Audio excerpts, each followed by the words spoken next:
If, as Shakespeare said, there are more things in heaven than we can imagine, it may be reasonable to speculate that celestial phenomena quite different from those observed on Earth may occur in the skies of the other planets of the solar system. Different colors, speeds, masses, sizes, and volumes, mainly hostile surroundings and very black sky where enormous and small moons move, with nights lasting months or a few hours, or where the sun can suddenly reverse its apparent motion. Hello and welcome to Z.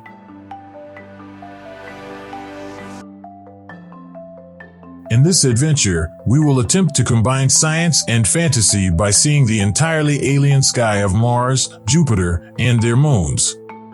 Follow us by subscribing the channel. We've arrived on Mars. The atmosphere of Mars is similar to that of Venus. It is largely made of carbon dioxide, with a tiny fraction of nitrogen, argon, and traces of oxygen and water. However, the density is low, and the pressure at the surface is less than 1/100th of that of the Earth. There is water vapor in the air, but not enough, and the density is too low for rain to fall. However, mist and clouds can be seen in Mars' sky. The main feature of its atmosphere, which has a great impact on the landscape and the appearance of the sky, is the vast amount of dust hanging in the air, which is largely iron oxides. A traveler to Mars could experience the most magnificent dust storms of the solar system, especially when the planet is closer to the sun and the temperature is higher, sometimes merely local occurrences, but in other cases so massive as to affect the entire planet, as happened in 2001. And the distinctive brown-yellowish tint of the Martian skies is due entirely to suspended iron dust. The same powders are responsible for the fact that daylight spreads on Mars well before the sun rises and continues to illuminate the sky long after the sun has set. The several probes that we have dispatched to Mars in recent decades have returned a plethora of intriguing photographs. We've seen sunsets where the sun is drenched in blue light rather than red as it is on Earth. There will also be violet sky due to the presence of ice crystals in the air. However, we must keep in mind that these representations are simply a rough representation of reality. All of the probes that photograph the sky and surface of Mars, in fact, use filters to produce photos in shades of gray that are then processed to look as close to what human eyes would see if they were on Mars as feasible. Because Mars is 1.5 astronomical units away from the Sun, the amount of light that arrives on its surface is less than half that which arrives on Earth, and in low light conditions, our eyes shift their sensitivity to blue because we switch from using conical color-sensitive cells to stick-like cells, which are practically colorblind. As a result, the first astronaut to land on Mars would most likely describe his sky as much bluer than you might imagine. The light that is really perceived on the ground is always determined by the local meteorological conditions. However, there is no doubt that the overall effect for a human visitor would be that of a world with little light and even less contrast. Certainly, the disk of the sun would appear smaller to us than it does from Earth. Its angular diameter as seen from Mars is 19 arc-minutes at aphelion and 23 at perihelion, which is 60% and 70% of the diameter as seen from Earth, respectively. Despite the great similarity between Mars and Earth in the initial observational conditions, the duration of the day and night is nearly identical, as are the respective inclinations of the polar axis. A hypothetical Martian astronomer could have fun watching shows that we Earthlings are not allowed to see. He could view the subtleties of the moon's hidden face, for example, using a fine telescope. Or even better, he might witness the transits of Mercury, Venus, and Earth on the solar disk. As we've seen with Mercury, the Earth-Moon system would sparkle in the sky like a gem made by 2 points of light separated by no more than 23 arc-minutes. As a result, even an observer on Mars would be able to view the moon orbiting the Earth with the naked eye. Many Martian probes, orbiters, and even rovers have improvised astronomers, collecting meteorites, constellations, transits, eclipses, and even total solar eclipses. In reality, the shadows of Mars moons can be seen when they pass in front of the sun. That of Phobos, in particular, a dark patch of roughly 50 kilometers, walks on the face of the planet lighted by the sun 3 times a day. There are many photographs, such as those taken by the Mars Global Surveyor, that capture this incredible phenomenon of the shadow that slides quickly across the Martian deserts. Similarly, photos taken by the Curiosity rover that depict the dark silhouette of Phobos partially eclipse the disk of the sun have become iconic. In terms of the 2 satellites, we must confess that these 2 extremely little moons energize Mars' sky. The largest, Phobos, is a porous and pitted asteroid with an average diameter of about 22 kilometers and a brightness that can approach 50 times that of Venus as seen from Earth. Its appearance also changes rapidly due to the phase phenomena, the cycle of which is completed overnight.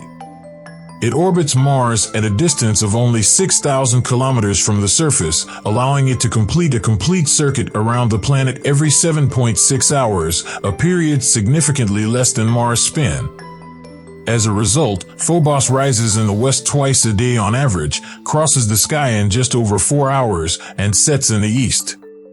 Because of its unusual proximity to Mars, Phobos is shadowed by the shadow of Mars from the moment it rises until shortly before sunset, remaining a meandering black shadow for much of its apparent route through the Martian sky.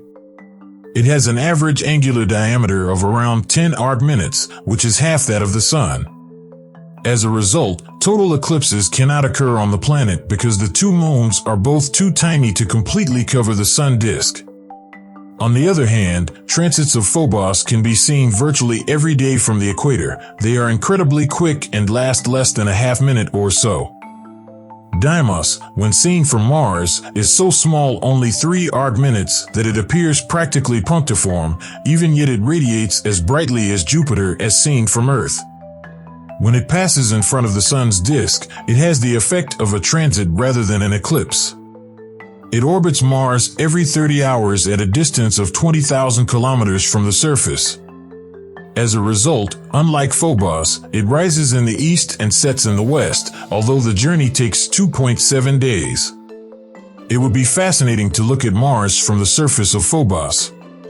The planet would look to us 2,500 times brighter than the full moon from Earth and 6,400 times larger, covering a quarter of the observable horizon.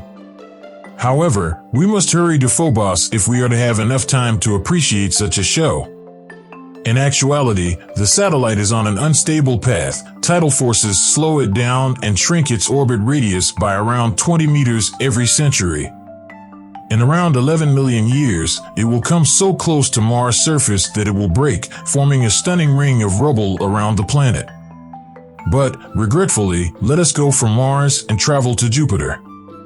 Because the solar system's behemoth lacks a solid surface, we must create a circumstance in which we may watch its sky as if we were solidly rooted to the surface. Consider navigating while suspended from a balloon probe just beyond the planet's topmost gaseous layers, yet still following the planet's quick rotation as if we were above its equator. Looking outward, the sky would obviously be completely black, perhaps just bluish, and we would see below us a great spectacle of clouds of various colors, red, bluish, white, placed at various heights and subjected to a continuous movement due to the powerful horizontal winds that, depending on latitude, blow from west to east or east to west, creating endless vortexes and storms. The colors of the various gases disrupted by the wind leave the blackness of space upwards, and there are genuinely terrible lights in the sky. They are the so-called Medicean satellites, Io, Europa, Ganymede, and Callisto, which are similar or superior in size and angular dimensions to our moon.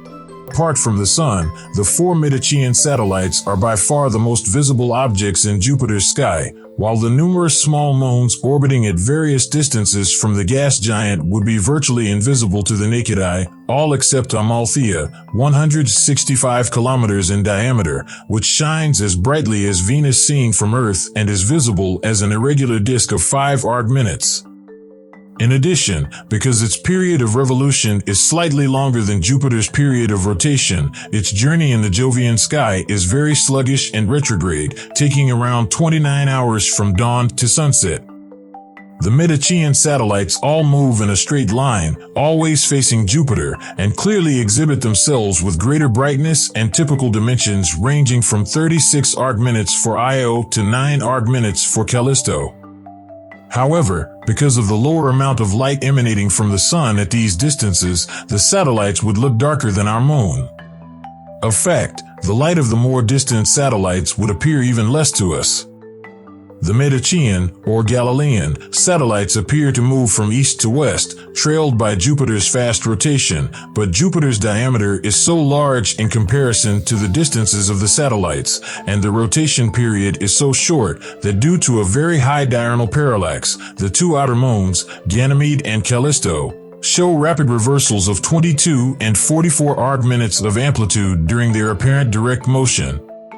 With the seeming faster motion, Io and Europa would only experience a deceleration. The universe is seen by Mercury, Venus, and the Moon occurs because to the motion of the Sun is seen in Mercury's sky.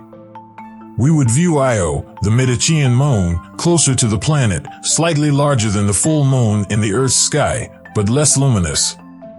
Indeed, Io is the moon with an apparent diameter larger than the solar system as viewed from the surface of its home planet. The Sun would appear around 27 times brighter from Jupiter than it would from Earth, with an average angular diameter of 6 arc-minutes, roughly 1/5 the size of the solar disk viewed from our planet. The moons found by Galileo, but also Amalthea, would all appear enormous enough to totally cover the Sun with their disks due to their proximity to Jupiter and the fact that their orbits are completely coplanar with each other and slightly tilted on the ecliptic. This would result in continual Sun eclipses as well as countless periodic eclipses between the Moon and the Moon. All of this takes place on Jupiter, but what does the sky look like from the satellite surfaces? Because none of Jupiter's moons have a significant atmosphere, their skies would seem virtually entirely black. And for the imaginary spectator, Jupiter would be by far the most prominent feature of the sky. If we were on the odd surface of Io, which is rich in brilliantly colorful volcanic deposits, we would view Jupiter in the sky with a diameter of around 20 degrees, 40 times that of our moon, but an observer on Amalthea would see Jupiter with a diameter of 68 degrees. Can you imagine how wonderful and terrifying this vision would be? What do you think, guys? Let us know in the comments and don't forget to like, share, and subscribe.